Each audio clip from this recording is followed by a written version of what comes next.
सो आज हम पढ़ेंगे कॉल बाय रेफरेंस। ये अपना लास्ट है। When formal arguments are reference variable, जब आपका फॉर्मल आर्गुमेंट आपका रेफरेंस वेरिएबल हो जाता है तो वो फंक्शन क्या कहलाता है? Call by reference. जैसे इसको हम डिनोट कैसे करते हैं? इसको हम इम्परसेंट साइन, जो ये होता है एस का, इसे इम्परसेंट साइन बोलते हैं। तो जैसे हमने यहाँ पे R stream input output header file declare किया, उसके बाद में हमने एक ग्लोबल फंक्शन डिक्लेयर किए हैं इन इंटीजर और क्या इम्परसेंट, मतलब कि दोनों हमारे जो आर्गुमेंट्स होंगे वो क्या होंगे? रेफरेंस वेरिएबल के होंगे। और हमने यहाँ पे मेन फंक्शन बनाया है। मेन फंक्शन में हम दो वेरिएबल लिए हैं, इंटीजर वेरिएबल दोनों हैं। उसके बाद में हमें इन दोनों की वैल्यू को ऐड करना है। तो हमने एक एस वेरिएबल में सम फंक्शन को कॉल किया है, दोनों वैल्यू लेकर के, ए और बी लेकर के। उसके बाद में हमने यहाँ पे प्रिंट किया है। उसके बाद फिर अब हम जो फंक्शन कॉल किए हैं हम उस फंक्शन को बनाएंगे, उस फंक्शन को बनाना पड़ेगा।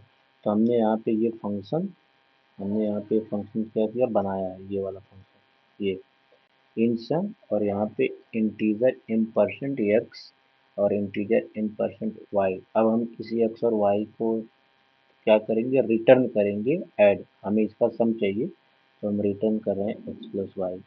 सो ये चीज़ें होती हैं। उसके बाद फिर इसको हम कोड के थ्रू देख लेते हैं एक बार। सो कोड पे आते हैं तो हमने यहाँ पे कोड पहले से लिख दिया है। तो आई होप आप इसको देख पा रहे होंगे अच्छे से। ये है अपना कोड। सो हमने यहाँ पे आई स्ट्रीम हेडर फाइल हमने डिक्लेयर किया। उसके बाद फिर यूजिंग नेम स्क्रिप्ट स्टडी, आपको मालूम ही है इसको लिखते क्यों हैं।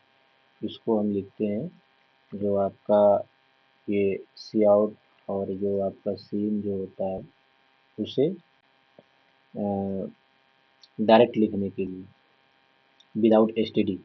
इसके बाद फिर हमने यहाँ पे ग्लोबल फंक्शन को डिक्लेयर किया, जैसा कि मैंने आपको बताया। फिर ये आपका मेन फंक्शन हो गया, ये आपका मेन फंक्शन हो गया यहाँ पे। और उसके बाद फिर ये आपका जो फंक्शन हमने यहाँ पे ये कॉल किया, ये वाला फंक्शन हमने इसे यहाँ पे डिक्लेयर किया कि इस फंक्शन में आखिर कौन सा ऑपरेशन हो रहा है। हमें इन दोनों की वैल्यू को एडिशन चाहिए, हमने यहाँ पे लिख लिया है। बाकी या अब यहाँ पे पॉइंटर वेरिएबल नहीं होगा, इसे बोलेंगे रेफरेंस वेरिएबल इम्पर्सन। ये पॉइंटर वेरिएबल हम प्रीवियस वीडियो में देखे थे। ये आपका रेफरेंस वेरिएबल हो जाएगा। क्या हो जाएगा? Reference variable. और ये आपका इस तरीके से। सो नेक्स्ट आता है कि बेनिफिट ऑफ फंक्शन। कि फंक्शन की बेनिफिट्स क्या है, आखिर हम फंक्शन का यूज अपने कोडिंग में क्यों करते हैं। पहली बात ये होता है इजी टू रीड, इसे पढ़ने में बहुत आसानी होती है। ये बिल्कुल ब्लॉक टू ब्लॉक लिखा होता है, इसलिए इसे पढ़ने में आसानी होती है। अभी हम नेक्स्ट वीडियो में इसके आगे की बात करेंगे। ये इसे आसानी से मॉडिफाई कर सकते हैं फंक्शन को, इसलिए इजी टू मॉडिफाई होता है। और इसमें क्या होता है, avoids rewriting of same code.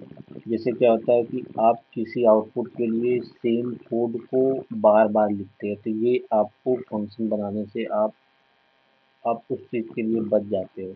अभी जैसे मान लीजिए आपको दो वैल्यू का एडिशन चाहिए, तो आप बार बार उसकी वैल्यू को लिखोगे, उस वैल्यू का सम लोगे।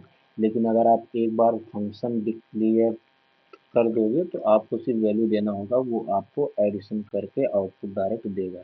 इजी टू डिबग, इसे डिबग करना बहुत आसान होता है और फंक्शन को। और उसके बाद फिर क्या होता है, बेटर मेमोरी यूटिलाइजेशन। ये मेमोरी का सही से यूटिलाइज भी करता है, ज़्यादा रैम कंज्यूम नहीं करता, इसलिए हम फंक्शन को अपने कोडिंग में प्रेफर करते हैं।